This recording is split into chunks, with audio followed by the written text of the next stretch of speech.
This is a HeadGum podcast.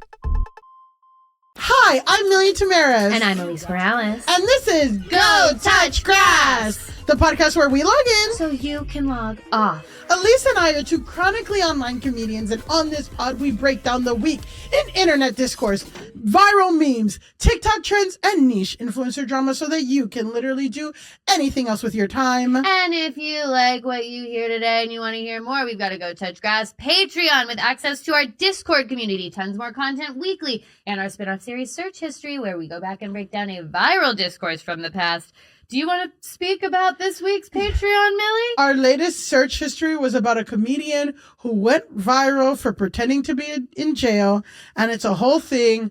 I got personally involved. I started getting harassed by his fans. So go check it out at the $10 level, or you can pay $10 to listen to us, because we do put a premium on us talking shit. Yeah. We name names, and we're not going to give that away for free, but it is crazy. We make our opinions known about someone who is tangentially socially related to us, and for that you do have to pay us $10. Yeah. It is a full 10 for you to hear that. But speaking of talking shit, spilling tea, etc., there are still tickets left for our tea party May 3rd at 11 a.m. at Prince Tea House in the East Village. They are limited tickets, so if you are planning to go, get them now. We are in the process of filling up these goodie bags. Yeah. We have our drag queen on lock. It's going to be a really, really fun event. And if you can't wait, if you're chomping at the bit to see us live, we will also be at Y'all Fest on April 4th at 9:45 p.m. for a live podcast recording. We're going to do a really fun, pure bit podcast style. Yeah. Tickets are available at yesandlaughterlab.com/festival. And as you know, 2025 is the year of Go Touch Grass on YouTube. If you're not subscribed to the YouTube channel, subscribe to the YouTube channel. The episodes come out on Saturdays. They're good. Millie puts all the stuff in, though I have to tell you, if you're wondering where our Kyle Gordon episode is, we got a copyright strike. We did. I did fucking edit it and schedule it and whatever, and I am currently in disputes with YouTube to get it released because I used 30-second clips of Kyle Gordon's songs. Which you guys will remember, those of you who listened to the episode, he verbally consented to letting us play the songs, but YouTube's AI that copyright struck us doesn't know that. So anyway, usually the episodes will come out on Saturday if we are not copyright struck by our horrible AI overlords, and you should subscribe to the YouTube. And also just give us a 5-star rating and review. You know we love them. You know we need them. Tell your friends about the show. Post about it. We'll repost you. You know we're online. And guys, speaking of friends, speaking of family, speaking of people who are close to us, we have an amazing guest today. She's a writer, she's a comedian, she's a content creator, she's a former coworker of ours, and a huge friend of the pod. She is also a legitimate member of Gen Z. We have to say, I would say that I think we've had Gen Z on the pod before, but I think you are its best representative that we have. Guys, put your hands together wherever you're listening to this episode for Ruby Karp. Oh my gosh, you guys, thank you so much. Wow, welcome. It's so good to be here. Yes. It's We're so happy to have you. Yeah, this is, it's going to be a perfect episode because last week was a very millennial-centric episode. Yeah, we're going to get to that. We have you here to speak for the youth. Ruby, your writing and acting credits are so incredibly impressive. When you were 10, you had a weekly column in Hello Giggles called Ruby's Corner. You had an article titled "I'm 13 and none of my friends use Facebook," which then created viral, more serious, allegedly real beef between me and Mark Zuckerberg. Oh, personally. Wow. Okay, but you called it because that was real, guys. I'm spoiling what I talk about in my show, but you guys can have this. When that article went viral, by the way, I was a child blogger because I did think that it would help me become a Broadway actress, because when you are a child, you don't know how fame works and you just think that it's all the same. So I only wrote that article because I was like, this will obviously lead to me being a Broadway star. And then it went viral. And then Slate's senior technology writer wrote a response article that's title was, "Sorry, Mashable's 13-year-old correspondent is wrong about Facebook. Oh my God. Not people slamming you as the 13-year-old correspondent. I didn't even get to my question yet. Oh my God. No, yeah. I was going to say, because you also wrote how 13-year-olds really use Snapchat. And you even had a published book when you were a teenager. Mm-hmm. My question is, how did it feel at the time writing, which you kind of answered, and how does it feel looking back now, which I feel like you've grimaced so hard that you should be a character at McDonald's. Yeah. So it doesn't feel like you have happy thoughts about being a child blogger. No, not at all. Not a single positive thought at all. I'm doing my show right now at Soho Playhouse. It's called I Don't Trust Adults. That is pretty much entirely about looking back at my digital footprint and like all the ways in which adults were insane towards me. And again, I think what you have to understand is that like children, particularly like Gen Z, people who are like online from the age of like 5, they are smart. They are aware of what's going on, but they also are children. Yes. So they don't understand the full scope of what it is they are actually doing. Like I was saying, I published this article and then allegedly the Today Show reached out to me and was like, hey, like, we want to do a segment on your article. And I was like, oh my God, finally I'm going to be famous. And then allegedly Mark Zuckerberg and the Facebook team reached out and were like, we will take legal action if you guys air that segment. Oh, wow. My God. So like for me at the time, and then months later, a statistic came out that Facebook was in fact losing teenage users, and look at where we are now. Well, yeah. Wow. So finger on the pulse from the beginning, but I will say that I look back on my digital footprint and I know like no one is Googling me, so it doesn't really matter, but it does. They're going to Google you now? I here's my thing. I take a single hit of weed and I'm like, oh my God, like people can perceive me from my puberty ages until right now. Like it's actually horrible. Yeah, it's like what you're saying. Like, I love how you put it, where it's like, you know what's going on enough to comment, but when you're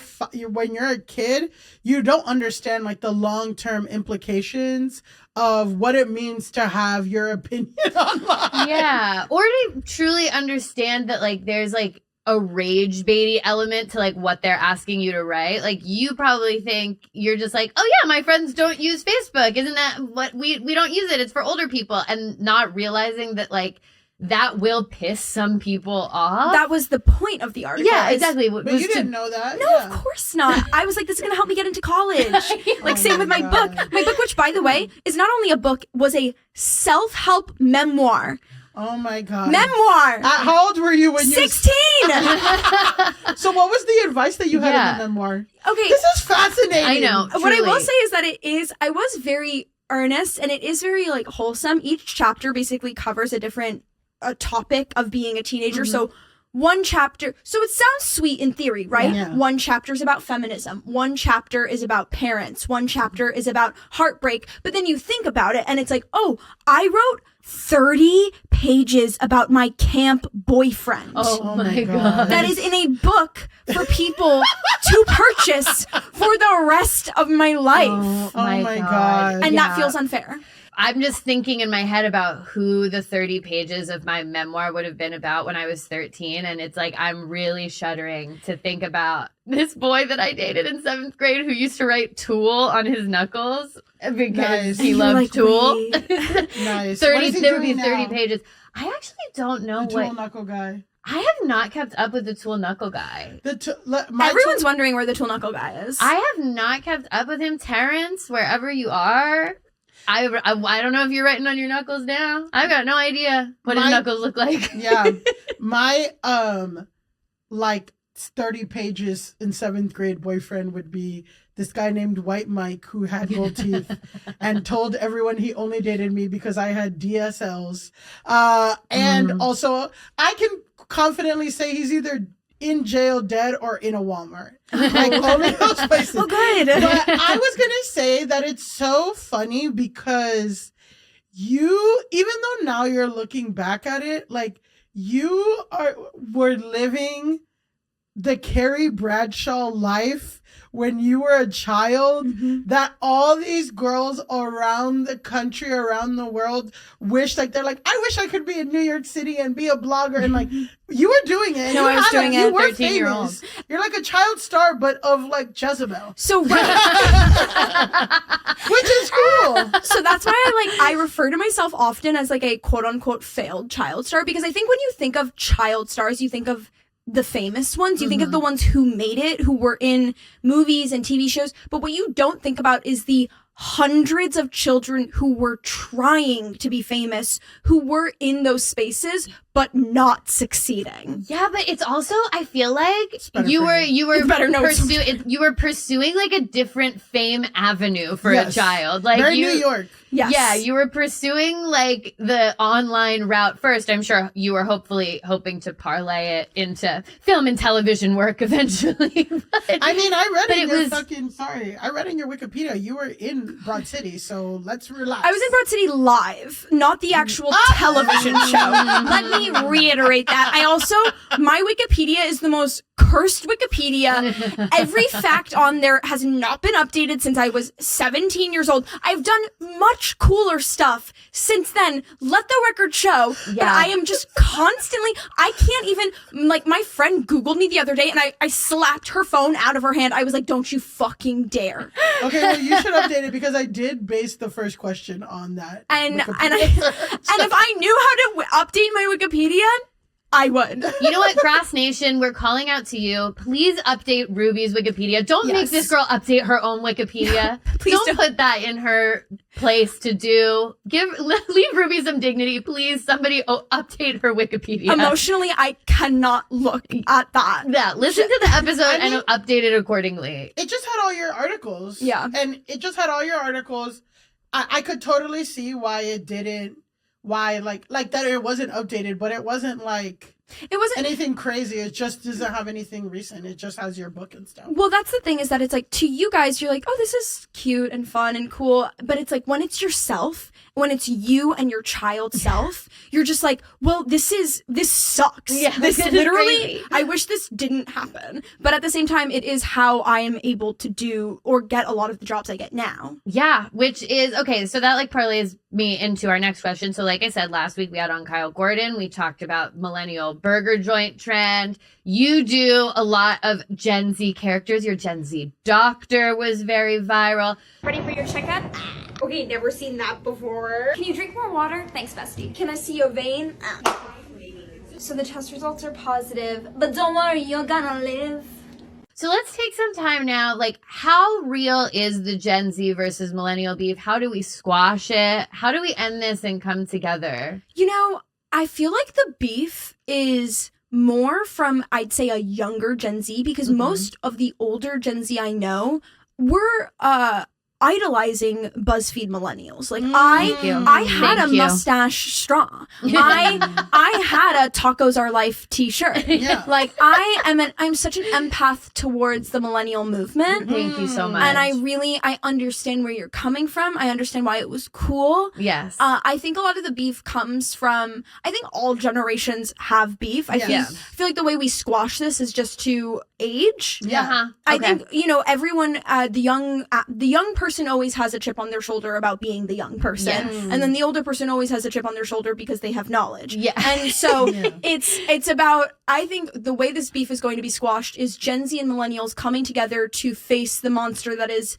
Gen Alpha. Gen Alpha is really scary. Yeah, unfortunately, I'm like, I don't even think I speak the same language as Gen Alpha. I don't even. Do you even know what Ohio Riz is? No, like my job is to be chronically online. I do social media for my day job. Yeah, like that's the tagline of the podcast. Yeah. And even still, I'm like, that area of the internet it scares me. It scares me. I will also say, like, you're saying you idolize millennials and BuzzFeed, bitch, you are. You literally have you're on the Mashable masthead and you pissed off Mark Zuckerberg. I was saying, like, you are the second, maybe the third guest that we've had that has a beef with Mark Zuckerberg. Marsha Belsky had a whole beef with Mark Zuckerberg that was publicized, and now we have a second one. Yeah, it's actually not that hard for a regular person to have beef with Mark Zuckerberg. No. Like, not as easy as it would be for Elon Musk. No. But second easiest to have beef with personally, I think, is Mark Zuckerberg. And then Bezos, I don't think he's in space. He's on a yacht. Around. Yeah. He's motorboating his weird ass wife. Yeah, he's not doing any of that. He doesn't have beef with the regular people. But the other big tech billionaires, you can get into real fights with them. Oh, because they're online. They're looking. See, that's the other thing. Yeah, Jeff Bezos, because he's not like a social media tech guy, I don't think that he's as plugged into online as the other ones are. I will say that Jeff Bezos, somebody did like kind of like a pro-labor or like a pro-union article. Jeff Bezos did use social media to be like, this woman's wrong and blah, blah, blah. So he gets into it, but not about like kids using bathrooms or anything, but he will shut down a labor union quicker than you will fucking whatever. Yeah, labor union conversations. He's shutting it down. He's adding you. He's saying, I'm doing a thread. Absolutely. Yeah, but I think what you have to remember, at least for I'd say the older Gen Z, I was born in 2000. And so for me, terrible. Like, sorry, I just said that. To trigger warning that, before like, my eyes. What the fuck? But for me, Instagram and Snapchat were created, I think when I was, or like became a real thing around 6th or 7th grade for me. So I was not like an iPad baby. I had a childhood without internet. I had TV, but I had a computer. That was my mom's computer. And like, I remember being 6 and my mom had like a migraine and she was like, do you know how to use Google? And I like Googled like how to help mom with migraine. Oh my God. And so like, yes, in a way I was online as a child, but I didn't get access to social media until I was about 10.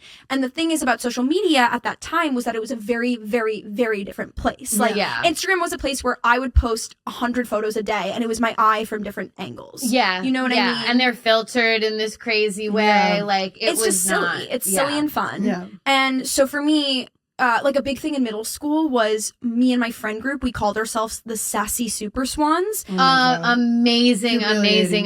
Which is really very, cool. Very that's good. cool. Oh, Yeah. okay. Not the book. No. Not the book or any of the articles that you wrote that were actually impressive, but you and your friend Me and my friends calling ourselves a name. We would the Sassy Super Squad. We would Super put Swans. Super Sorry, Swans. I'm trying to say it 5 times fast. The Sassy Super Swans. No, it is almost like a vocal warm-up. It's a warm-up.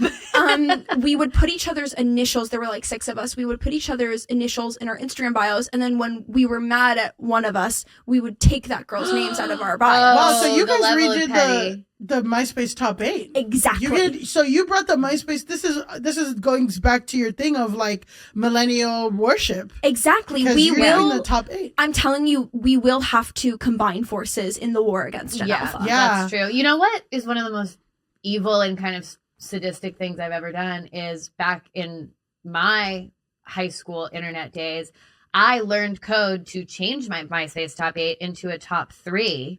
And it was my 2 boyfriends that I was alternately dating and a third friend who I would alternate out based on who was in my favor or not. Because I was completely fucking insane. Yeah. Oh my God. You don't even know when my friend bumped me down her top 8 and put Jesus as 1. I'm like, you fucking bitch. Jesus over me? Jesus don't talk to you, bitch. Like, Jesus doesn't use this website. Like, no, what are you he doesn't or when this. my crush, like I had like a little crush, and then he like bumped me over the girl that he was dating. I was like, the drama. The politics were rough. I will also say that, look, being a viral child star, like, you're laughing at yourself saying it was silly because you wanted to be on Broadway.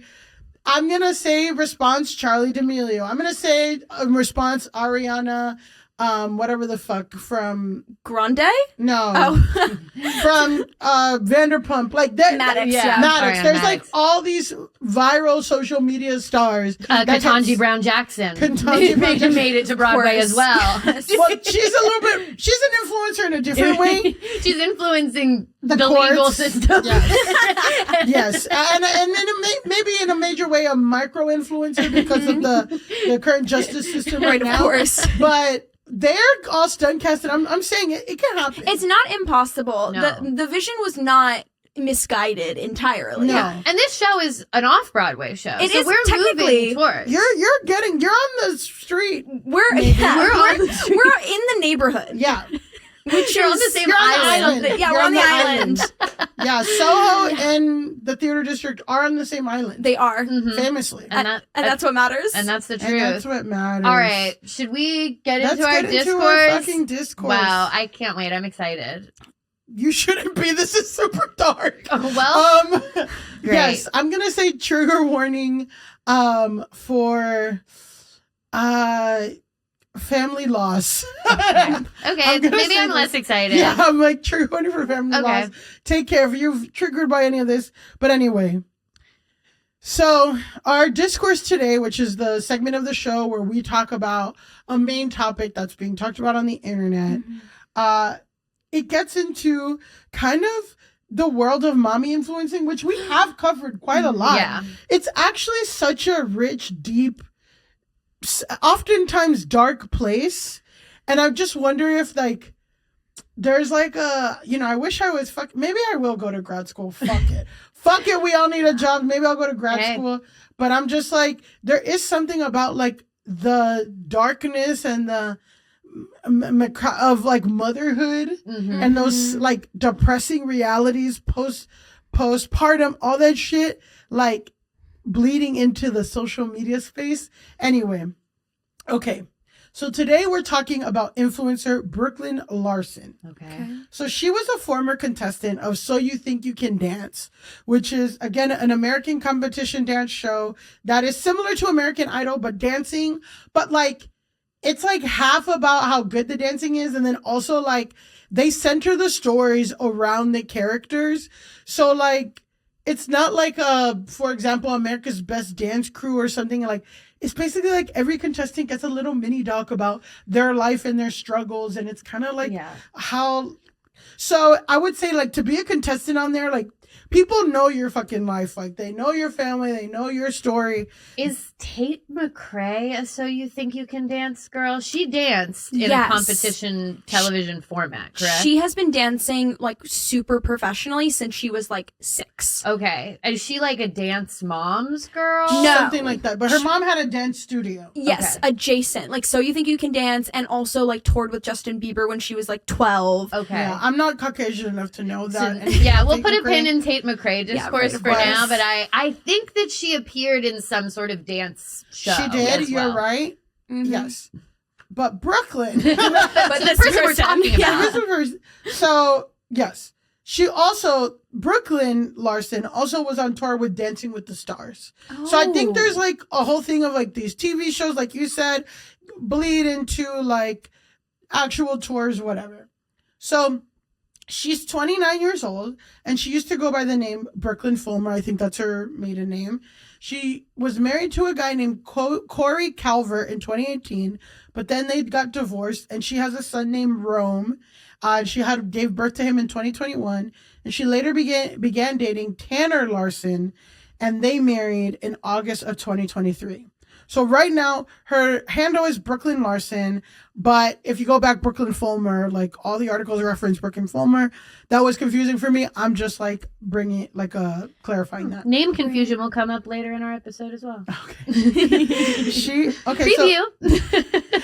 Brooklyn has 104,000 followers on Instagram and 48.8 thousand followers on TikTok. Okay. She posts like lifestyle content. She's Utah based. Just like you can put Utah into AI. Yeah. Utah mommy blogger, young, pretty, white, has an adorable toddler with her very cute husband. But her sister, McKenna Bangerter, It's Bangerter. Bangerter. McKenna Bangerter, her sister, is also a content creator, and her sister has even more followers. Kenna Bang is what her handle is. She has 202,000 followers on Instagram, 855,000 followers on TikTok, and 44,000 YouTube subscribers. Okay, we take those numbers. We take those numbers. We take a lot of those numbers. So McKenna Bang posts more like weekly vlogs and is like definitely more serious about content creating. Like that's her job. Like she is content forward, and I feel like Brooklyn kind of dips her toe, whatever. Mm-hmm. So, I guess Brooklyn and her husband, which is her new husband, Tanner, have been trying to get pregnant for a while, and in July 2024. Brooklyn posted a slideshow story. So the first slide says, "We miscarried in December and it took me 3 months to recover, parentheses, stop bleeding from surgery. I had a very unique and long experience recovering in general from losing our baby, which sucks so bad. We were lucky enough and got pregnant on our first try once I got my period back," and it had a heart emoji. Aww. So this is the beginning of a 10-slide story where basically it shows she got pregnant again, and then she was hiding it for her family until she was gonna announce that she's pregnant again during a family trip, and so she had to hide it, and then halfway through the family trip she announces, and then her sister Kenna Bangs announced, "I'm also pregnant," and then it was revealed that they had very close due dates.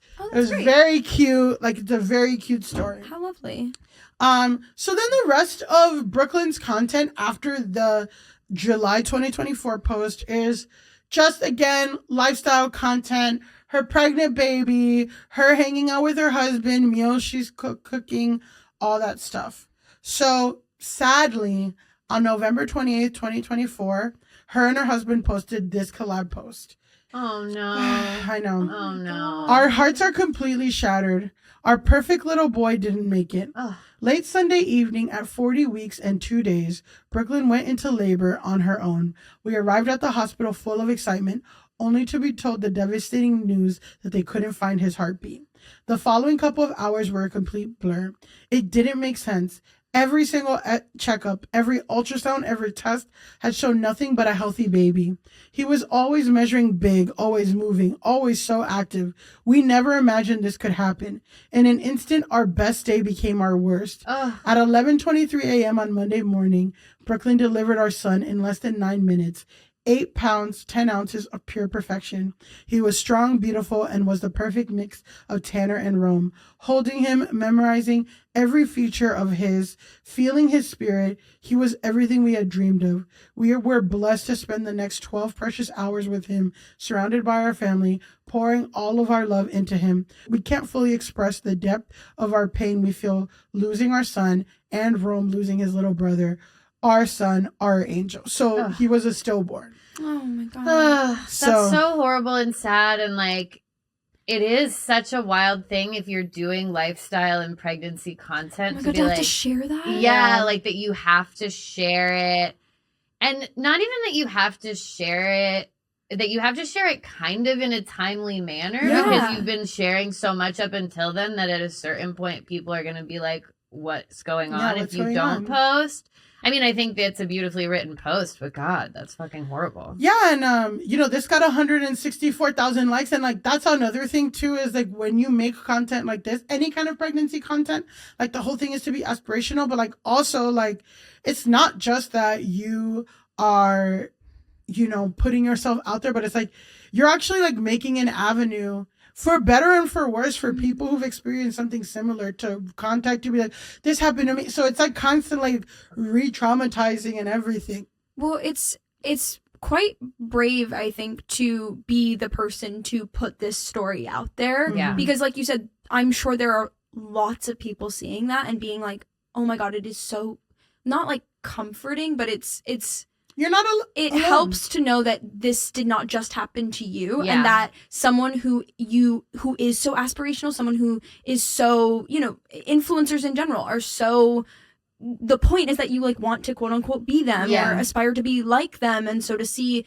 something so human happen to someone like that, I'm sure if it's happened to you, is very humanizing or validating. I don't know what the right term is, but I really commend her for doing that for other people particularly. Yeah. And like, I think we talk a lot about like, oh, well, this is what happens when your content is your whole life. Like, you have to put it out there, even things you don't want to put.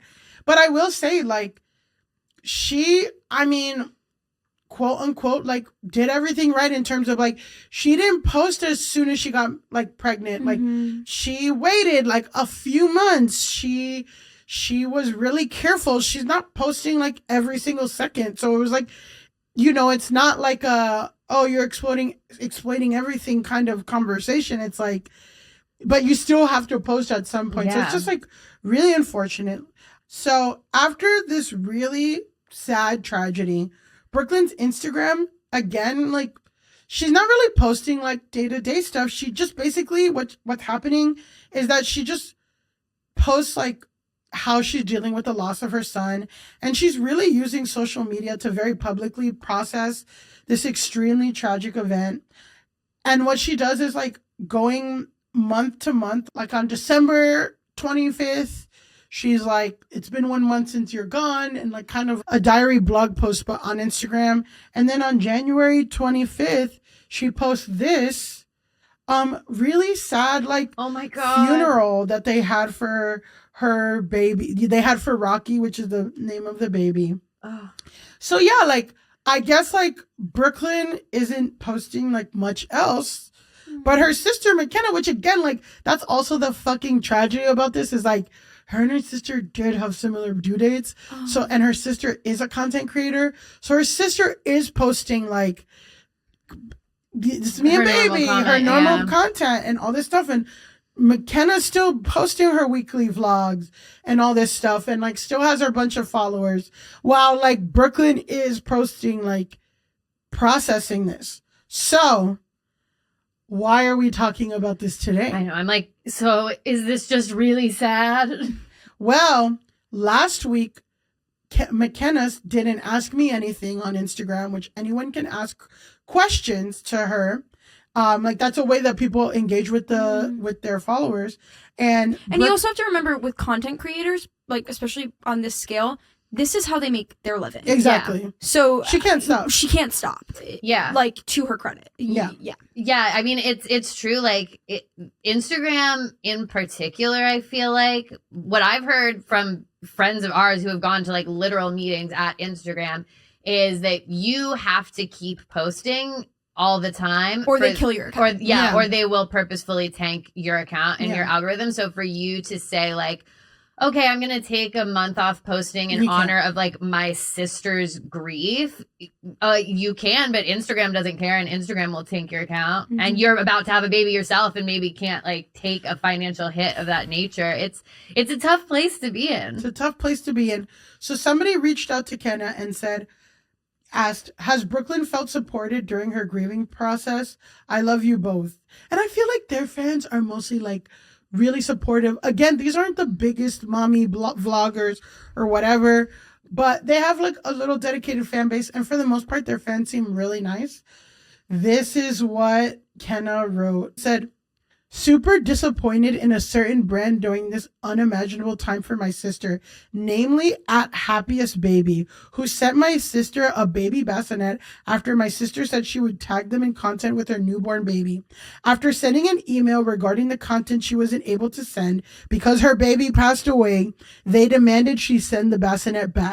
The empty baby bassinet still sitting next to her bed because she she didn't, quote, deliver the content. I want you to think about why she couldn't deliver the content. I'm absolutely disgusted by a baby brand who promotes support for moms and babies that doesn't even have the decency to give the space to grieve the bassinet she never got to fill. It's all business for brands like these, you know. I used and have promoted this company for years, and I feel regretful I ever did. On another note, at Factor Meals hasn't stopped sending her meals during all this, regardless of the fact that my sister never went live with her last obligation with them on the day Rocky passed away.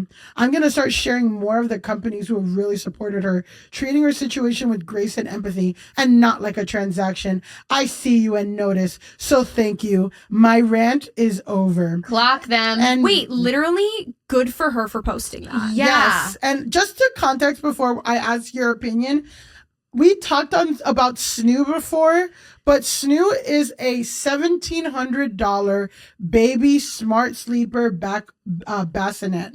So Snoo, what is interesting about Snoo, why it's $1,700, is that it boosts sleep. Like it promises at least 1 to 2 more hours per night of sleep, because what happens is it automatically rocks and soothes the baby with the constant rumbly sound and gentle rocking. And then if the baby starts fussing and movement, it can like sense that and like rock it and also put white noise. So it's like supposed to be like a helper or something. People are very into the Snoo. Yeah. Like people who are Snoo heads, they love the Snoo. My boss has one and talks about it all the time. And there's a whole like resale Snoo market too, like Facebook Marketplace flush with Snoos because it is like eventually you don't need it and people will sell it for like, you know, $900 or whatever. Like you're still paying like an insane amount, but yeah, people who swear by the Snoo, they really swear by the Snoo. So,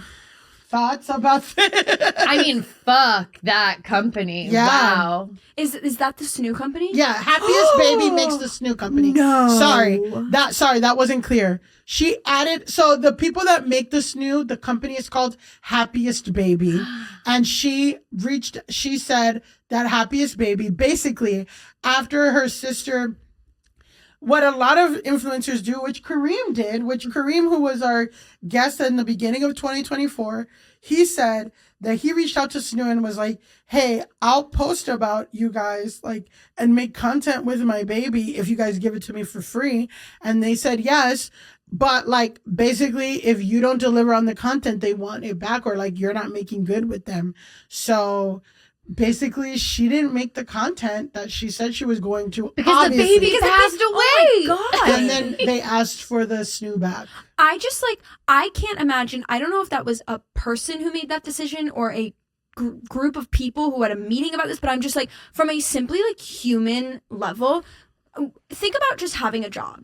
It's like you go to your job because you just like need a paycheck. And it's like whoever is in charge of like the marketing outreach there is just some person who's probably making like they're not making enough money to be this cruel. Yeah. You know what I mean? And okay, one single Snoo is an expensive item, but like not to the Snoo factory. Yeah, Snoo they're making money hand over foot. They could let go of one Snoo in this scenario. And also a company that deals with newborns, pregnancy, childbirth, all of that stuff should actually have contingency plans in place for if things of this nature happen, because they do fucking happen. Like more and more in the United States every day. So it's ridiculous. I mean, I know that like Chewy, which is the company for that, like I buy all my stuff for my pets on. If you cancel your subscription because your pet passed away, Chewy will like send a heartfelt message to you. They'll send flowers and stuff. Yeah, they sent me like a care package, and I'm not like an influencer I was just like a subscriber, and they sent me a like little package when my dog died. It was like very sweet. And that's like the type of thing that they don't even have to do that. No. That's not even like requiring a return or whatever, but it's just like the thing that makes the brand look like. Yeah. It's It's like also, a famous thing they do. It's the human thing to do. Like death is so real. It's the most human thing that exists, and to do anything capitalism related involving death is bonkers to me, particularly when it's something like the Snoo, which is blowing up. Every mommy influencer talks about it. Like, if you don't know about the Snoo, then like you probably are not talking to someone who has a child or like are on that side of the internet. Everyone is talking about this shit. They're making so much money. There's like it's not like they're losing anything by giving that up. Yeah, and I will just say, like, you know, that's kind of, if we're getting like on a bigger level, it's like, this is kind of like, you know, using content around birth, you know, is like, you're like, death is this human thing that everyone goes through, but it's like, yeah, but when we're commodifying people's lives to use it as a way to sell more products, you know, and sell things, which is what essentially an influencer does, is capitalize on these things, the things that make us human, to sell, to make money, to this, that. And I'm not saying it's anyone's fault here, but like, that is kind of like, people having these kind of thoughts and attitudes and these instances are a natural result of where we are in society in this late stage capitalism, especially in America, where it's like everything must be commodified, everything must be content, even these very delicate moments, even the fact that she had to put, you know what I mean? All this shit. So it's just like, of course, like, we don't want to think like Snoo is asking for it, and I definitely don't agree and all this stuff, but it's also like,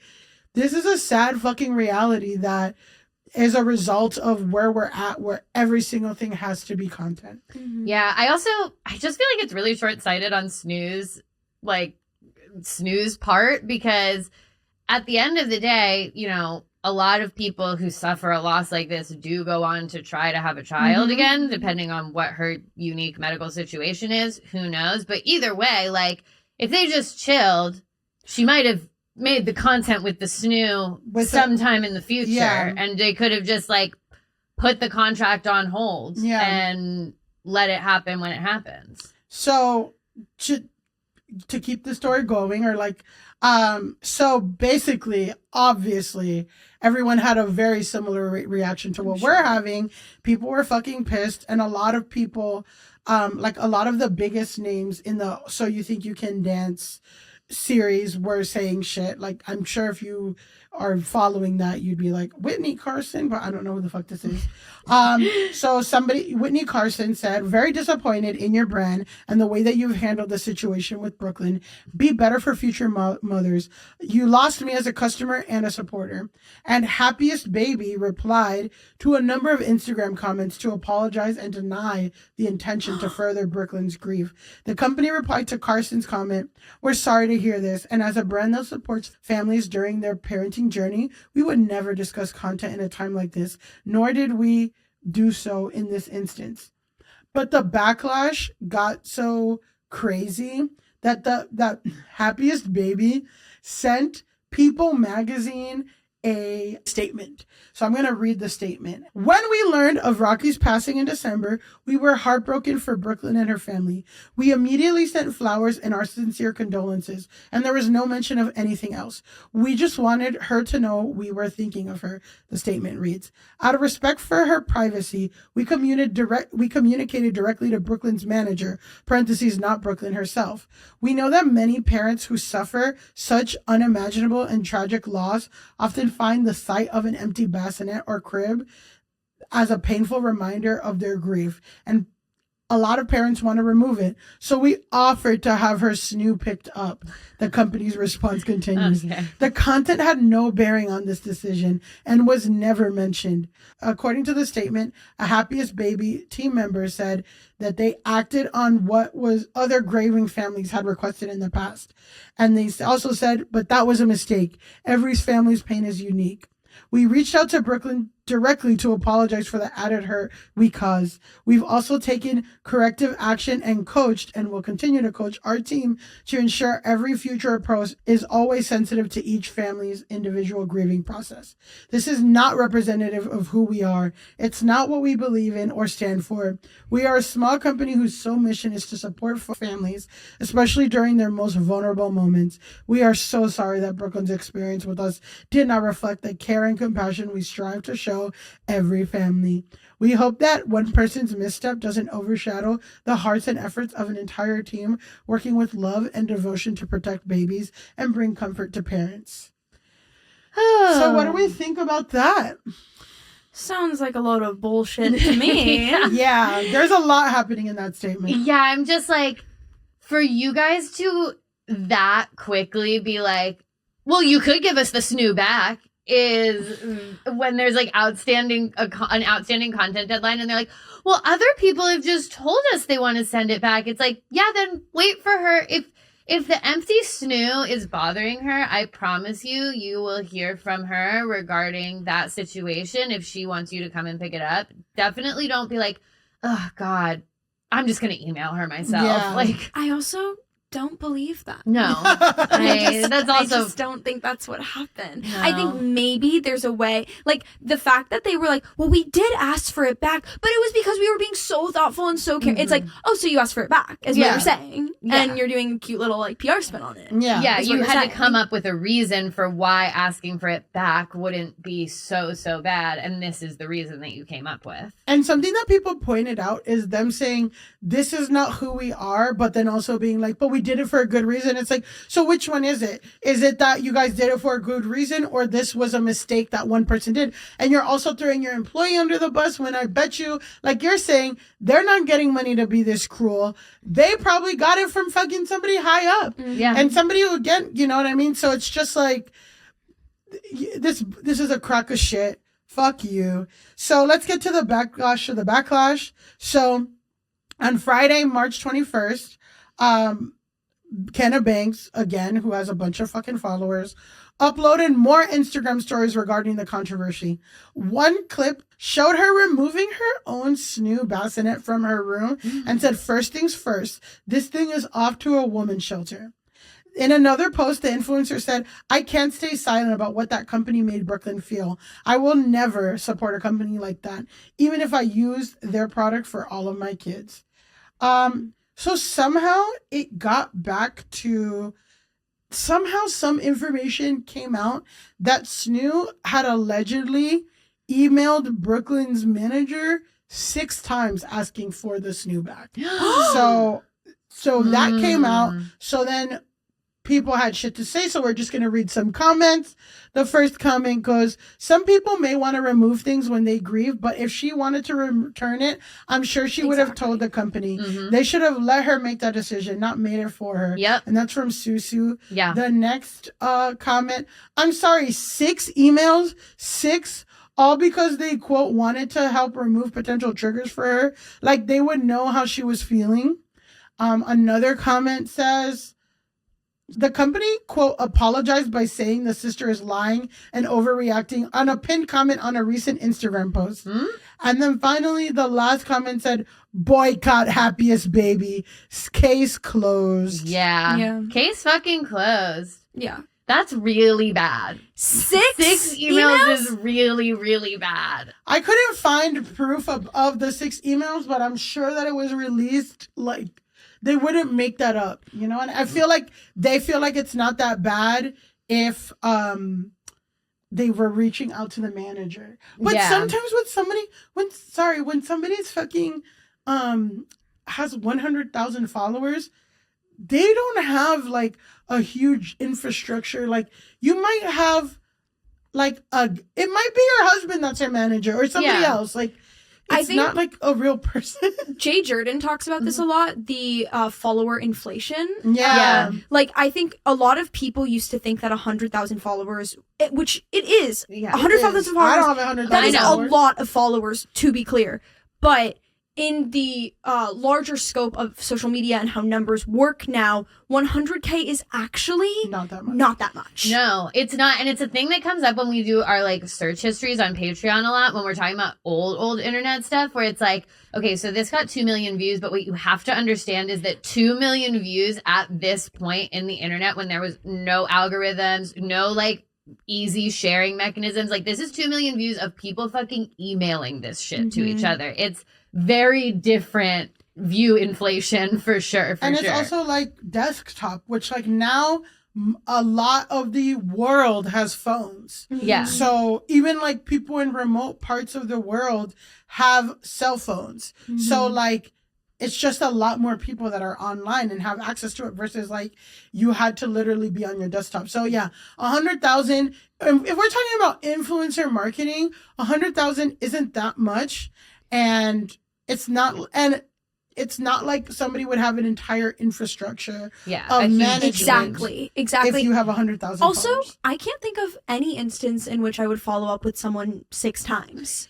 I can't think of anything. You're like, wow. No, any final thoughts? I mean, again, this whole shit fucking sucks. It's such a tragedy. It's all of that, but it's also like the story itself is crazy, but it's also just like this PR fumble and this company greed. And like, again, you're not viewing, when you view people not as people and human beings, but as content factories, content makers. Well, you didn't hit your content, you didn't hit your agreement, you didn't hit what you said you were going to do, so you need to give it back. And it's just like, it's also one thing when you sign a contract to be a scientist or be something that has kind of nothing to do with your person. Exactly. But when the business is you, as you were saying, something as authentic as pregnancy, which is, again, something that is happening to your living, breathing body. It's the fact that there's not sensitivity training around this is bonkers. Yeah, and you're a company that like sells bassinets. Like it's just it's really, really, really wild. And it is even on like if you're thinking about things, you're just like cold hard numbers, no empathy at all. The risk to your brand of this getting out as it did, because it's such a outrageously like cold and callous thing to do, is so much bigger than the risk of like missing out on one piece of content from one Snoo with a lady with 100,000 followers, which as we described is probably not even the biggest level of influencer they're parlaying with, because they're so famous. Like they're doing deals with people who have 1 million, 2 million followers as well. So it's like you can let this one deal be put on pause for a little bit. Yeah, no, it's crazy and sad and dark and like and I don't think I ever heard, and maybe because I'm just not in those spaces, but like I've heard only positive things about Snoo. I never heard anything bad about Snoo. So like this really did damage the brand. And also this is not like the first time. I'm thinking of Kite Baby. Yes. Like the first time that like a mommy forward business has like been completely insensitive to mothers. And it's like, because at a certain point when you involve capitalism in human experiences, people are going to always think about dollars before people. And like Yeah. And if you guys want to know what Kite Baby is, we have an episode on the Patreon, but it was like a baby clothing company. Yeah, like a bamboo baby clothing company. Wasn't good to a worker who needed time off to deal with her sick baby. Very similar. Her baby was in the NICU. Yeah, like, and they were like fired her or something. Yeah, they were like, you can't have any more time off. It's very similar vibes where it's like, really? Yeah. Really? Well, to switch gears. Okay. Now we're gonna do cursed content. Wow, we haven't done a cursed content in a while, I feel. So cursed content is content that it's a time where we highlight content that's cursed, that shows like a really disturbing, dark reality of humanity. Great. That is troubling, confusing, that's out there. And this one's interesting. You know, I feel like, you know, women and like vloggers started morning routines, and now it is moved on. I think I know the exact. You know what we're talking about. The way that I just saw you like activate, you're like, oh, I know what we're about to talk about this. So today we have a morning routine by a man named Ashton Hall, who's a former Alcorn State University football player turned life coach. Okay. And he has, like, as of now, nearly 9 million followers. And he originally put up a nearly 1.5 minute timestamp video back in February. However, recently, like this past weekend, it was recently posted on a like popular page dedicated to like men's success and like wins and fashion I and love life those tips. pages. And it was content in and of itself. Yeah, Just like yeah. So it was again 100% sincere, and he posted. This is the caption on the original video. And the caption says, day 191 of the morning routine that changed my life. From 3:50 a.m. to 9:30 a.m. No. Sin lives late at night. If you're dealing with a weak mind, bad decision, or lack of productivity to go to sleep early, 4 a.m. to 8 a.m., no one's calling or distracting your productivity. They are asleep. 8 p.m. to 12 a.m. is the opposite. Just try it for 30 days. Send this to your partners. It's time to do better. Millie, should we start doing podcast stuff at 4 o'clock in the morning? We can't even like meet at 10. Like every time we say we're going to meet at 10, we're like, okay, 1. Yeah, like, okay, we're doing later. Or also, I send you 25 texts at 10 because I'm like, I just had my coffee and my Adderall kicked in. Can you answer these 25 questions? And Millie's like, I haven't even wiped the sleep out of my eyes. I'm like, I'm going to need 20 minutes. Like, I'm going to need 20 minutes. Relax. And I'm like, sorry, I'm on amphetamine. Sorry. Well, let's watch the video and react. It's on the site Tips for Men. Oh, of course. Where else would it be? My favorite website. Please pay attention to the timestamps. Yeah, it's 3:54 a.m. He's drinking water. No, he's rinsing out water with soda. Okay. 4 a.m. He's standing on his balcony doing push-ups. So he breathes on his balcony for 20 minutes. Yes. He sits at an empty desk. We're going to be serious about the Lord's business. Okay. Listen to a sermon. Puts ice and Saratoga water and dips his face into it.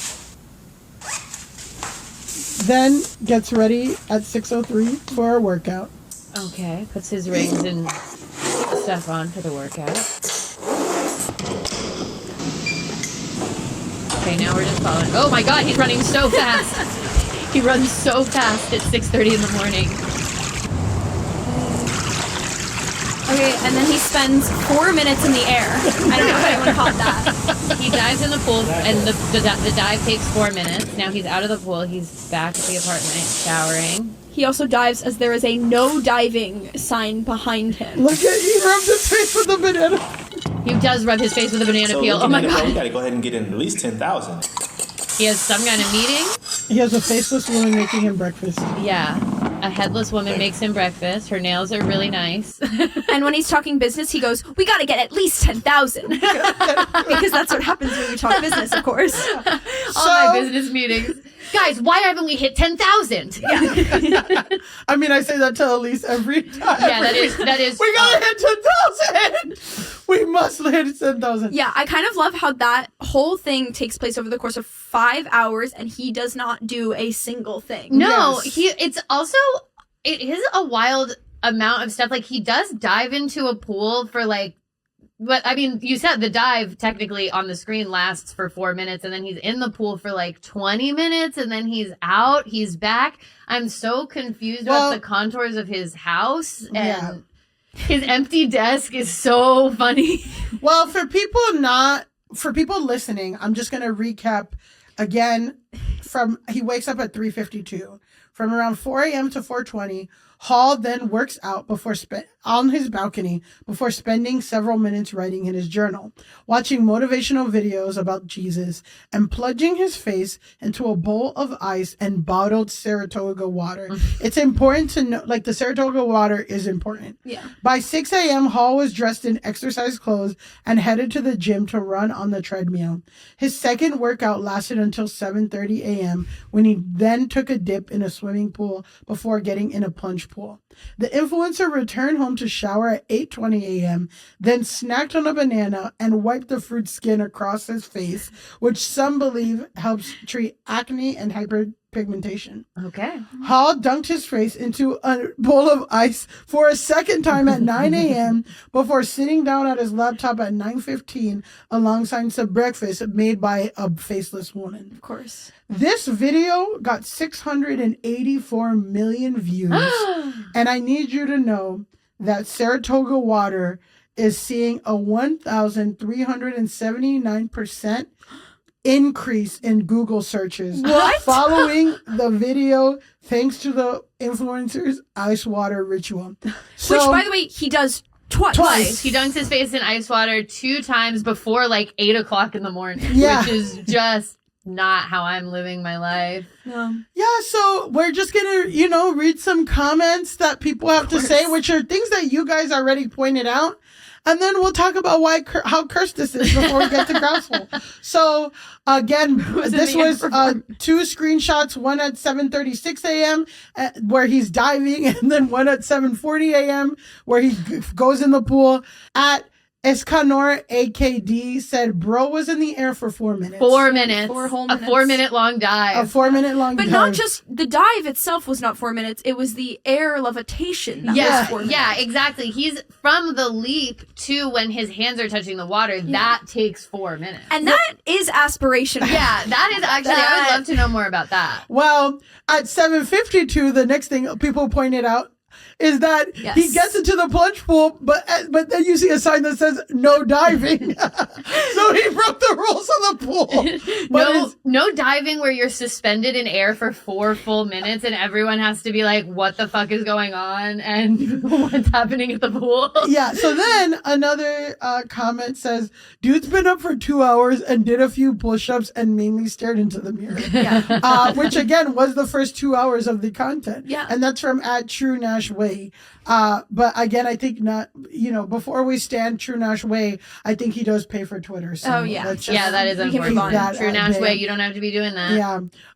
Next comment is, it's a still image of him like doing a squat, and it's at 4:17 a.m. on his balcony. And someone says, Rilo the Ken says, not the 4 a.m. twerk session. I will say that like the lighting on his balcony is very purple. It's like bisexual lighting on the balcony, sure. so it's very purple and sexy. It's like what you would see at a wedding. So it does give it gives it like a club like energy on the balcony. Yeah, so people have like superimposed, I don't have the picture of it, but people do have put like photoshopped him in heels and a stripper pole in this, but that's not part of this discourse. Next slide. Somebody said there's the 8:35 thing with him getting like his towel. It says watch on in the shower, not getting talked about enough. Yeah, he does have his watch fully on in the shower. Someone else said, please Twitter, stop sharing the video of the muscular black man with the world's most miserable morning routine. You know how this works. You'll accidentally make him popular. Then he'll start a podcast, sell courses, and maybe a crypto scam. Is he not already doing all of those things? I think he's already doing it. So. If he's a life coach, then he's definitely doing at least one. Yeah, I would say he's definitely selling courses and probably has a podcast of some kind. Yeah. Crypto scam incoming. For sure. Incoming. I will say too that what has happened, obviously, like now every single thing on Twitter is referencing this. There's this, just like there's this baby with a headset. There's like, look at my daughter with her headset, and then someone's like, I'm gonna need 10,000. I'm gonna need to get to at least 10,000. What's happening now is that again, the Ashton Hall is a big muscular black man. What's happening now is that we're seeing this kind, like there's a white version of this. There's an Asian version, a Latino version. There's also a black guy who is also muscular that has a rival morning routine that is, people are saying it's kind of like a cipher battle because he wakes up, but he wakes up with a red light mask on. Like he has. I've seen the screenshots of the red light mask on guy because I've seen this video going around online, and then I think I've started to see. We're seeing mutations. The mutations, of course. Yeah. Wait, tag yourself. Which part of the video do you think you are? Ooh, that's such a good question. I'm diving in the pool. I'm levitating in the air for 4 minutes. Diving in the pool for 4 minutes. You know what? I'm rubbing a banana peel on. I was exactly gonna say, Alise, you are so rubbing a banana peel. You so read somewhere that rubbing a banana peel, which people came out and were like, hey, not too much on the banana peel because that is real. That is science.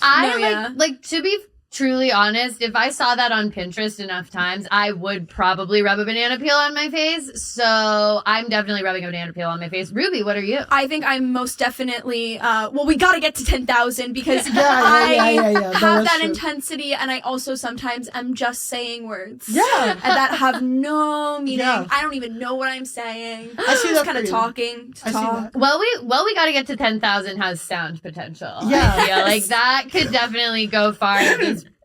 Like becoming something that people talk about, because I do feel like now when we're having discussions about like podcast numbers, I'm gonna be like, well, we gotta get to 10,000. I will just say that like people are sharing things of like a grocery shopping cart with just Saratoga and bananas, and it's like, you don't like, I'm gonna get to 10,000 whether you like it or not. And you know what I'm doing. I just will say too, again, in defense of the banana peel, skincare Twitter is like, no guys, like banana peels are in a lot of our skincare products and all this stuff. That's honestly the most believable part of all of it, is rubbing a banana peel on your face, to me personally. I also do know that dumping your head in ice water is supposed to have benefits. I'm not doing that twice before 8 o'clock in the morning. And probably not with bottled water. No, yeah, I'm probably just going to use the Brita and maybe give it a little tap water. Yeah, I think you can use the tap in New York. Yeah, New York. In New York, I can use the tap. Well, we got fluoride here still. Sorry, Oregon. Sorry, Utah. Yeah, in Utah, maybe I'm putting it through the Brita. I'm putting I'm trying to get measles, mumps, etc. Yeah. Well, that's our cursed content. All right. It was cursed. It was very cursed. It was very cursed. And now on to our final segment of the week, Ruby. This is our segment called Grasshole of the Week, where we declare the person who needs to log off the most. I have a feeling, given the nature of your work, you're going to have heard of this person. Okay. Because this person's story has been percolating for a while now. I considered including it last week as a dispatch from the Animal Kingdom, which is our viral animal report. But Alise's on the ground. When I tell you that's Alise's beat, Alise's like, Millie, there's a viral fish. New animal. There's a viral fish. I'm like, listen to this baby daddy drama from this C-list, and Alise's like, There's a viral pigeon. A lizard. There's a lizard. There's a lizard that we gotta talk about. But what I realized about this story is really the animal is not the center of the story. The human is the center of the story. And for that reason, it is our grasshole. This week's grasshole is American influencer Sam Jones. She also goes by the name Samantha Strable. Can't figure out why, but she's alternately called both.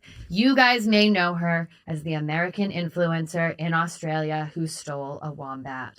Have you heard about her? I have heard about this. See, this is not my FYP. Okay, this has been international news, Millie. This is actually a major incident diplomatically between the United States and Australia. Shit has gone down because this woman stole a wombat. So we'll start with background on her, and then we'll get into the wombat related situation. So Jones has 96.2 thousand followers on Instagram under the handle @samstrays_somewhere. She either doesn't have a TikTok or has deleted her TikTok, because I can't find it, and all the articles I was reading only referenced her Instagram. So she either wasn't a major presence there or has since deleted the TikTok as a result of everything we're about to talk about now.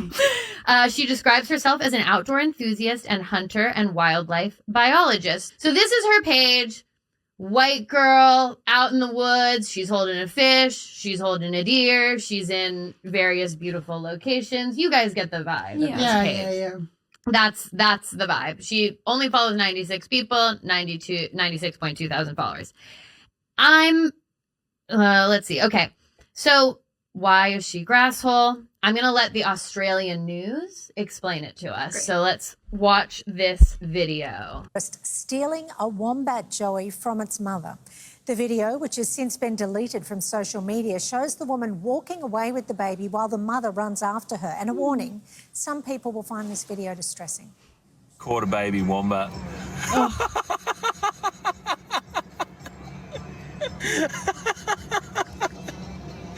look at the mother. It's like, oh, it's chasing after her. I got a baby wombat.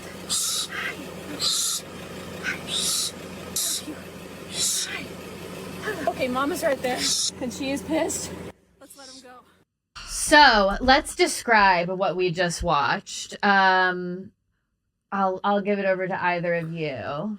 Well, we just watched someone be really stupid publicly for some reason, like letting us see one of their worst moments. Yeah. This is a thing about the internet, that people will record themselves doing something so beyond even comprehension and be like, yeah, like people should see this. Yeah, no, this is good. So basically it's like a girl in a cute flowy dress.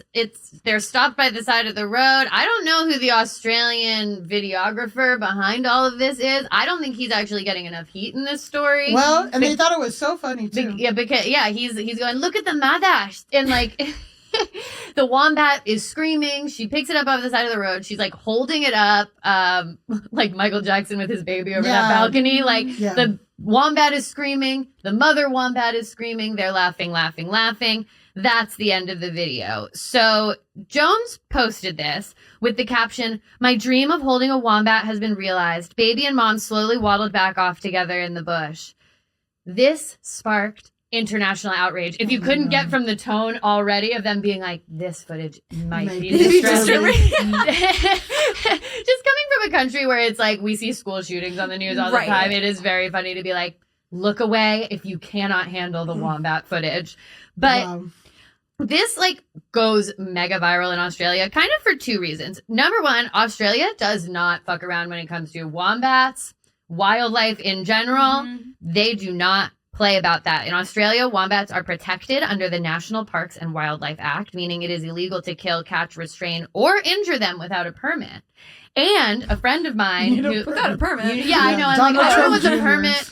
We'll get into it, but I don't really know what the permit would be for. I think like sometimes they give like some political people whatever a special license, but really no. Yeah, I think it could be one of those things where like if the populations of wombats gets out of control in a particular area, then maybe you're allowed to hunt them. But they don't hunt there. They coexist. Yeah. It's it's most certainly not America. No, it's not. And I have a friend who lives out there and like grew up out there, is like American, but also has lived out there for a long time. And he told me that there's like a fairly famous children's book called Don't Pat the Wombat out there. So it's from a young age. They're saying, don't pat the wombat. Don't fuck with the wombats. Leave the fauna of this great nation alone. Yeah, because like some animals, you touch them and then the mom rejects them and it like, fucks up with their ecosystem and imprinting and all that shit. Yeah, of course. Yeah, exactly. There's like, that's what I've always heard as to why you shouldn't like pick up a baby bird or like whatever, because if your like human smell gets on them, they might be like scared. Yeah, they might be like, something's wrong with the baby, so I have to like let it die or whatever. Hashtag Peanut the Squirrel. Hashtag Peanut the Squirrel. R.I.P. We've talked about so many viral animals who've met a terrible end. Hopefully this wombat is okay. She says, according to her, the wombat and the mom went back off, whatever. So hopefully it was just kind of like a weird traumatizing incident for the wombat, but that it's ultimately going to be okay. Also, another thing to note is that social media has revealed that Australia does have like a one-sided beef with the United States. I mean, you know, and that's fair. Yeah, we have a beef with Canada for some reason. Yeah, it's a very similar vibe where it's like, wait, why do we have beef with them? What's happening? Yeah. But it was like over the Olympics that it started to come out that Australia was like really competing hard with us over how we count our medals, and we were like, well, we're beating you in both types of counts, so I don't know what the anger is here. Australia also with the Olympics and ray gun, they're going through a lot. Yeah, they went through about ray gun being Australian. Yeah. Oh, she was Australian. You guys know I have Australian citizenship. What? Wow. Isn't that you crazy? Gotta get over there. Where's the article on that, bitch? Yeah, like, where's that's the article like on that? I know, I don't know why, but it was from when I was a baby, so I don't know if it still matters. I think citizenship is citizenship. I mean, not here. God, thank you for that. Yeah. No, I know. I was talking to, because my dad's side of the family's Australian, and so I was talking to my grandparents like over the summer before this happened, and like the judgments cast on Americans, it's like you're 100% right. There was beefs that I'd never even heard of. It's they're talking about us. It's they're like, talking about us. Well, it's like that Mad Men meme where it's like, I feel sorry for you, and it's like, I don't think about you at all. Yeah. That is very representative. They're to very me. obsessed with what we're doing, what we're up to, how we're bad tourists. We don't do this. Our government sucks. It's not even stuff that's wrong. I'm just but you're obsessed. The whole country is white people, so let's relax. Except for like not, But anyway, they do have a one-sided beef with America, and I think that in general, an American influencer being an asshole in this very specific way like wildlife of Australia is a story that is the ultimate rage bait for Australia. Do you guys remember many years ago, obviously once I get the details, Amber Heard and Johnny Depp had to apologize to the people of Australia because they snuck in their dog through like quarantine rules, and Australia was like, fuck that. You can't bring random animals in here. We're here to protect the animals that are Australian animals. And they had to give like a 2-camera apology, like very like Mila Kunis and Ashton Kutcher in front of that wall being we're really sorry that we snuck in our dog. I'm going to say, I mean, for someone who we've covered her in the past, it doesn't take much for Azealia Banks to beef with a country. But she does have beef with Australia, too. Yeah. So, again, here's one country that already off rip doesn't like Americans. And then we have the most intense one saying, whatever she said, whatever. I'm sure that Azealia Banks went toe-to-toe. Yeah, for sure. I mean... Also, she said that Maddie Healy has White Castle onion teeth.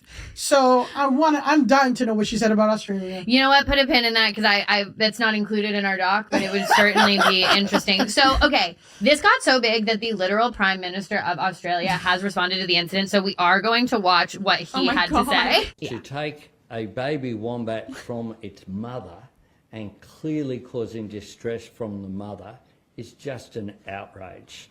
And, you know, I suggest to this so-called influencer, maybe she might try some other Australian animals. Take a baby crocodile from its mother and see how you go there. God! Take another animal that can actually fight back rather than stealing a baby wombat from its mother. See how you go there.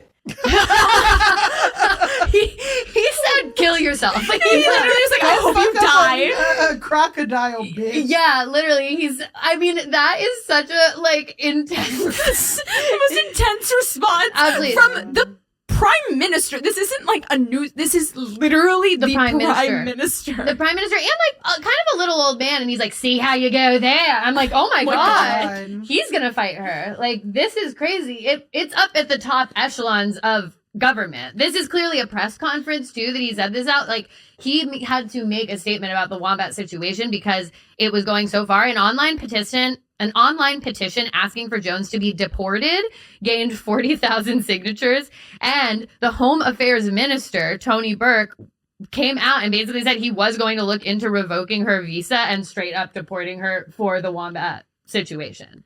So again, like, this is just like, I mean, I think, again, we gotta advocate for animals and everything, but I'm like, you know, America separates families. Like, no, I'm like, can you imagine? Immigrants and stuff, and like, these people don't give a fuck.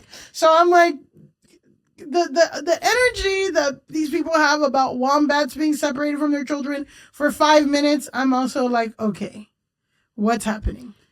Yeah, but they love their wildlife. They're wildlife conservationists out there, I think. And also, I just think that they're like fucking American influencer. Yeah, I mean, that's the conceit of the show. Yeah. Is that fucking American influencer. Fucking American influencers. Yeah. Can you imagine if like the biggest news story of the week had anything to do with like an animal or like just anything beyond like one of the million atrocities happening right now? I know the news here is so like absolutely disturbing on every single level. In the Uber on our way here, I read an article about how the Defense Secretary Pete Hegseth accidentally included a random reporter on a text group thread that had war plans in it. like actual military plans. Really devastating people. I'm thinking like the last time was probably Harambe, and people were like, I mean, Mudang. Mudang had a time. That's global. That wasn't a U.S. animal. But the prime minister wishing death on another citizen, like it's. But I will say that Peanut the squirrel got Donald Trump. J.D. Vance said something about Peanut the squirrel. That's true. And Donald Trump, supposedly he said Donald Trump said that it wasn't cool what they did to Peanut. Cool. So I guess, Peanut the squirrel did break through in that way. But even still, not this high of a level. No. So if we go to this next slide. I think go to the slide before. Oh, yeah, whatever. Because it's out of order, okay. Sorry. So she eventually does post a text statement to Instagram story. This is just one of several stories, but I wanted you guys to see it, to see that it is formatted as if it is a press release. Yeah. So it says up top, press release for immediate release. My official statement regarding the Wombat incident of February 1st, because it's written in the backwards. It looks to us like January 1st, but actually it means February 1st because it's written in the non-American way, which again, I say the month gives context to the day. Yeah. The month should be first. Anyway. I mean, listen, Americans suck. I'll concede that, whatever, but we did get the month thing. Right? Yeah, month gives context to the day, for sure. But anyway. And I'll stand 10 toes down. I'll talk to that prime minister about it. Yeah. Why don't you tell the date to a crocodile's mouth? Jesus Christ. Okay, so I am going to read the full statement. Okay. And a reminder, this is one of several Instagram stories, so it's lengthy. This statement is provided in full and should not be excerpted or altered without permission. So again, that is why I'm reading the full statement per her request. Wow. This is the only public statement I have made regarding to this incident. When we found the mother and Joey on the road, not moving, I was extremely concerned. As wombats are so often hit on Australian roads, I stopped to ensure that they got off the road safely and didn't get hit. However, as is seen from the video, when I walked up to them, the Joey did not move or run off. I was concerned it may have been sick or injured and made a snap judgment to pick up the Joey and see if it was the case. I ran, not to rip the Joey away from its mother, but from fear that she might attack me. The snap judgment I made in these moments was never from a place of harm or stealing a Joey. While I was unbelievably excited to see such an amazing animal, I looked it over quickly and immediately returned it to its mother. I ensured that the mother and Joey did reunite, went off the road together, and that they got off the road. I have done a great deal of reflection on this situation and have realized that I did not handle the situation as best I could have. Regardless, my only intent was to prevent these amazing animals from being hit and making sure the Joey wasn't in need of immediate care. I have learned from this situation and am truly sorry for the distress I have caused. I want to make it absolutely clear that this was never about social media or getting likes. This was not staged, nor was it done for entertainment. In my excitement and concern, I acted too quickly and then failed to provide necessary context to viewers online. Am I a villain? Things, dear reader, are not as they seem. Over holding a wombat, thousands threatened my life. Including the prime minister. I mean, we did actually. Sometimes we question how much of a threat people have gotten, but we did hear the prime minister say threaten to tell her to get bit by a crocodile. I did make Kyle Gordon uncomfortable when I was like, they just told her to die, bitch. It wasn't that serious. but this is actual death. We did see it. We said it. It came from the government on a mass scale. Yeah. Let me be clear. These same people ought to understand the reality of Australia today. For the readers that are so angered by my mistaken attempt to help and that I am a hunter, do not be blind to your country. Let's start with wombats. The Australian government allows and permits the slaughter of wombats. Oh no! Thousands each year are shot, poisoned She's to suffer, doubling down, and trapped legally. Landowners rip up wombat burrows with heavy machinery, poison them with fumigation, and shoot them whenever they can. Wow. Quietly, of course, so as not to face the wrath that has come upon me. Wow. This statement is so... Guys, we have 4 more Instagram stories. No, we can't. Why, might you ask, do they kill them?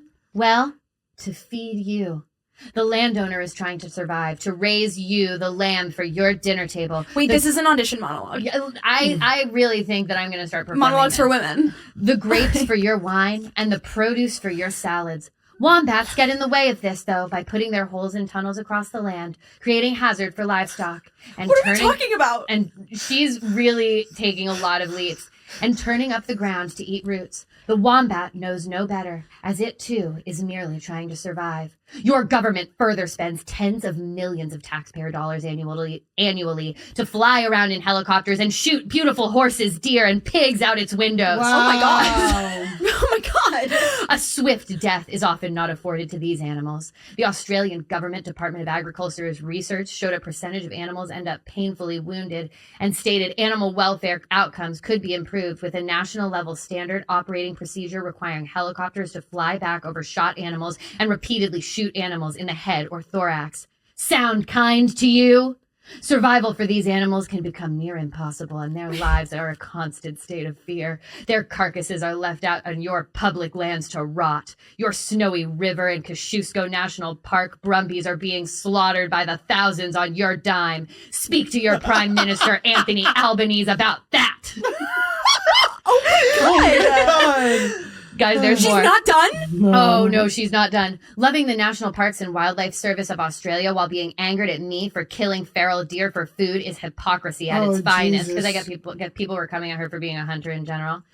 How about the beloved kangaroo, the national animal on your coat of arms? In the last 20 years, approximately 90 million kangaroos and wallabies have been legally slaughtered for commercial purposes, and that number is not slowing down.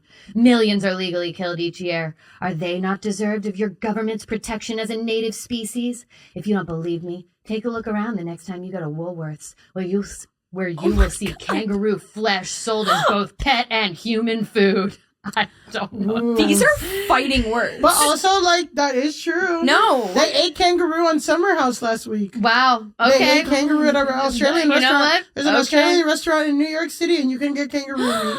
That's so sad. She's spitting. This is her conclusion. You see, as sad as it is, most of humanity selfishly cares far more about ourselves than we do the natural world.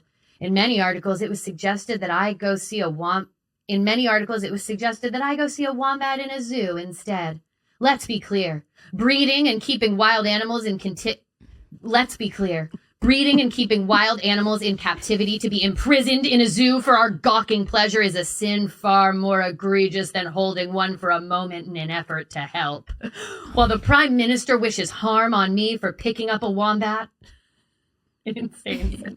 Well, the Prime Minister wishes harm on me for picking up a wombat. I implore you to take a good hard look at what is currently being done in Australia surrounding the real issues it faces. The lack of power for tens of thousands of Aussies, the treatment of its native wildlife.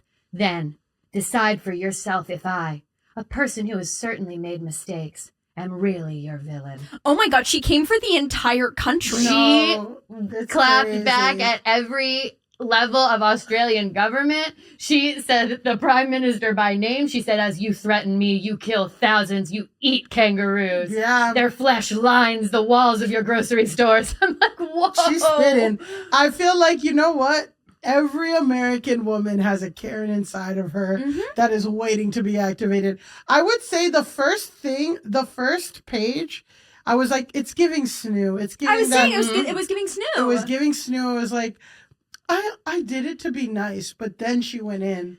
She went in on the hypocrisy. Yeah. She said, don't you dare criticize me. She said, I've done my research. Look inwards. It is truly like, the statement takes such a sharp turn after the initial apology, which, by the way, she's like gleefully running up to this wombat screaming, I've got a baby wombat, I've got a baby wombat. Like, she's not protecting that wombat at all. She was not trying to protect the wombat. The wombat was also clearly on the side of the road when she grabbed it.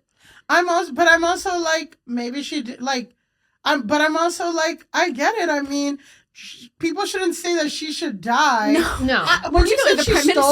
When you said she stole a baby wombat, I thought she picked up the baby wombat and flew back to America with it and like raised it and then became an influencer from it. But she picked up the baby wombat, which isn't great. It's not cool, but she put it back. She said it went back. Okay, but I don't think I get like how Australia is, but if the Prime Minister is telling her this, she probably is getting insane crazy people in her DMs. Oh my god, yeah. I mean, she's like the number one villain of Australia for the wombat scenario that took place. I don't buy her saying that she wanted to help the wombat. I do imagine that she could not have possibly thought of the reaction, though I will say, like, Australia is pretty famously intense about their wildlife related stuff. But as she's saying, she's like, how intense are they when people eat kangaroo meat? They just like they kill wombats accidentally. Like they're not everybody who's killed a wombat has filled out a fucking permit, and also are coming at her for hunting deer when like other Australians probably hunt too. So it's just like, I get it. Like, I don't know. I'm kind of circling around. I'm like, she's spitting. No, she was like, if you're gonna come for me and what I did, you better look at what you've done. Yeah. You're gonna threaten me to pick up a baby crocodile. Well, I'm gonna come with the receipts. It is the most intensely written group of statements. Now, it turns out that this post was posted after she voluntarily left Australia. Yeah, so she it's like she left and then posted this. She has also since deleted this. I mean, it was a story, so I don't know if she just let it expire. I'm actually not sure. I think this was actually, it was made in story, but it was posted as a swipe through carousel, and then she deleted that because it was linked in a couple posts, and then when I went to get it, it was like post not available. So she clearly put it up in a more permanent way, then took it down. Her Instagram now looks like what I showed you before, though, of course, all comments are off. They're majorly off. And the Home Affairs Minister said that after she left the country, because, yes, the government has also had to make a second statement assuring everyone that this woman is gone. She will no longer terrorize the nation's wombats. Everyone is safe. The wombats are safe.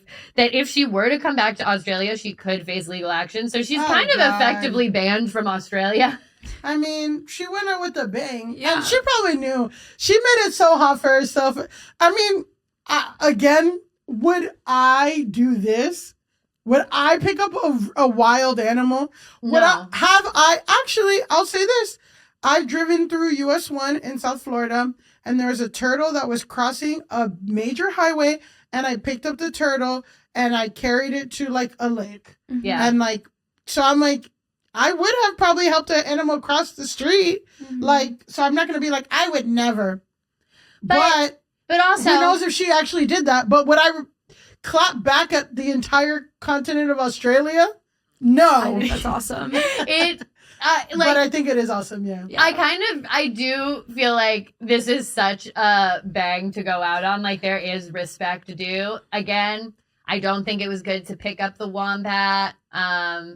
I also feel like if you were actually legitimately saving the wombat, then the content that you would post would be like, helping this baby wombat get out of the road. And you would just post yourself like picking it up and moving it, not grabbing it from the side of the road, running towards your car, holding it, screaming, I have a wombat, with the caption, reached my dream of holding a wombat. Like, let's be real. But I mean, an epic way to get yourself banned from Australia forever. I feel like, I'm kind of standing a little bit. You're kind of, so do you She is a grass hole. She is a grass hole. She is a grass hole, right? Like, absolutely. But it's a loving go touch grass? I'm not even. But I'm just saying, like, I do have to respect it. It's also just like she needs to log off. I'm also like, if you're going to put out this statement, you need to stand in it and not delete it. Well, that's that's a coward true. For deleting it. That's true, because it's like to come this hard and be like, why don't you Prime Minister Anthony Albanese talk about that and then delete it when it's that's like, weak. How did you think this was going to be received? Yeah, you know it wasn't going to be received good. Yeah. But like, stand 10 tones down. Stand 10 tones down because you really came for it. Okay. And Mrs. Azalea Banks, she's a grass hole that, whatever, but I'm like, she'd never delete it. No, she would never she delete stands it. by what she said. I do think if you're going to put out a statement of this, with this ferocity, you have to delete. leave it up for at least a week. Like, this, like, we're recording on March 24th. This went up March 14th. So, like, it hasn't even been 10 days. Yeah, like, you gotta leave this up for a month at least. Yeah. Like, maybe eventually you can archive the post, but you can't be within 10 days, the post is deleted. So, Sam Jones, for the crime of stealing a baby wombat from its mother, posting to the gram, making a honestly iconic official statement, but then deleting the official statement, we must say Go touch grass. And that's the end of our episode, Ruby. You were the best. You were as wonderful as we could have imagined. Tell all of our listeners where they can find you, where they can see your show, all the stuff. If you are in New York, my off-Broadway show, I Don't Trust Adults, is playing at Soho Playhouse from March 26th through May 3rd. And you can find me on social platforms at Ruby Karp, with a K, not a C. Mm-hmm. And, again, you said that your show is about your beef with Mark Zuckerberg. Famously, one of my beefs, yes. One of your beefs with Mark Zuckerberg. Yeah. You have many more. I have many more. Ruby's just one of the best and funniest. I would highly recommend going to check out the show. You can follow us at Go Touch Grass Pod on everything. You can follow me at Pandalise on Instagram and Alise Navidad on TikTok. You can follow me at Millie_Tamarez on Instagram and TikTok, and at Millie Tamarez on Twitter, Blue Sky, Lemonade, all this shit. Who cares? I don't know. And until next time, go touch grass! That was a HeadGum podcast.